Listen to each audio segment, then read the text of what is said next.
Tu dois désapprendre tout ce que tu as appris.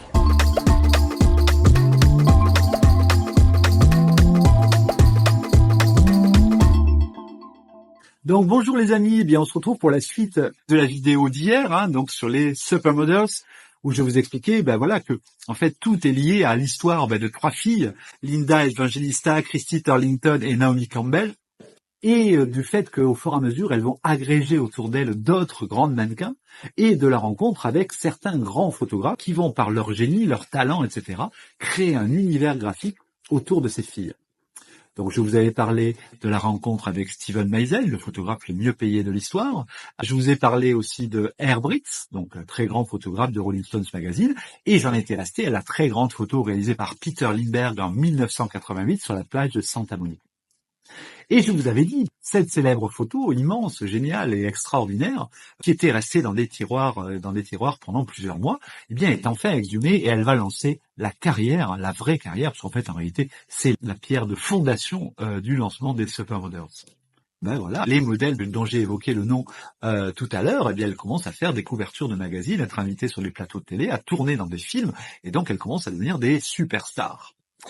Et en 1990, Peter Lindbergh, toujours lui, crée une nouvelle photo qui va être publiée à nouveau dans Vogue Angleterre. Alors, Peter Lindbergh était très fâché avec Anna Wintour, puisque Vogue Amérique n'avait pas voulu de son travail, rappelez-vous.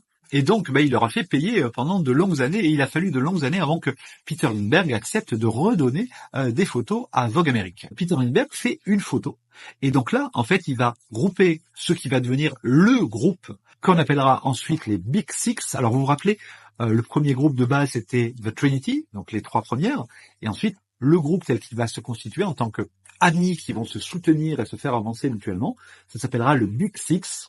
Et le Big Six, donc le grand 6 si vous préférez, c'est les 6 personnes qui seront présentes dans la photo de Lindbergh en 1990, où vous avez donc toujours les mêmes, Christy Turlington, Tatiana Palitz, Linda Evangelista, Naomi Campbell et Cindy Crawford. Voilà. Et donc là, le groupe est né, les supermodels existent. Nous allons en parler pendant presque 20 ans, puisque toutes ces mannequins-là apparaîtront partout et seront reconnus surtout aux yeux du grand public, parce que je suis sûr que vous ignorez le nom des grands mannequins qui fréquentent les podiums actuellement à Paris, à Sao Paulo ou à Milan. Parce qu'il n'y a plus le star system qui pouvait exister dans les années 80-90. Mais à l'époque, en fait, le grand public, l'homme de la rue, la femme de la rue connaissait le nom de tous ces mannequins. Et ça permettait de vendre énormément de choses, de vendre des produits, de vendre des vêtements, de vendre des émissions de télé, de la publicité, etc. Après, on pourrait approfondir parce qu'après, toutes les mannequins dont je vous ai parlé, chacune est juste extraordinaire à sa façon, avec des talents fous. C'était pas juste des belles femmes, certaines étaient très intelligentes et très cultivées. Et le pivot du groupe, je vous ai dit que c'était Linda Evangelista. Linda Evangelista, elle est un peu la maman du groupe, c'est-à-dire que c'est elle qui va assurer la stabilité, qui va permettre aux gens de se réunir, qui va rappeler tout le monde en disant tiens Rachel, j'ai une idée, on pourrait faire ça, etc. Et elle va créer la cohésion. Et puis, au fur et à mesure, d'autres mannequins vont arriver.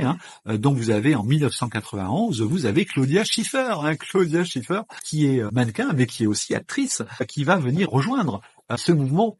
Et ensuite, en 1992, vous avez l'immense, la géniale, la divine Kate Moss qui rejoint le groupe. Et puis après, alors là, j'ai essayé de tenir une liste, mais bon, elle est tellement foisonnante, mais je vous cite, quelques noms.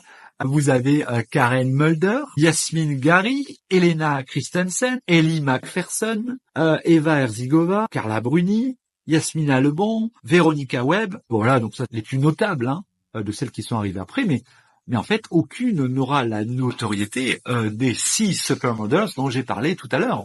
Cette histoire-là, elle est juste magnifique, mais si on approfondit leur histoire et qu'on lit ce qu'elles pouvaient dire dans les interviews à l'époque, en vérité, c'était une bande de copines.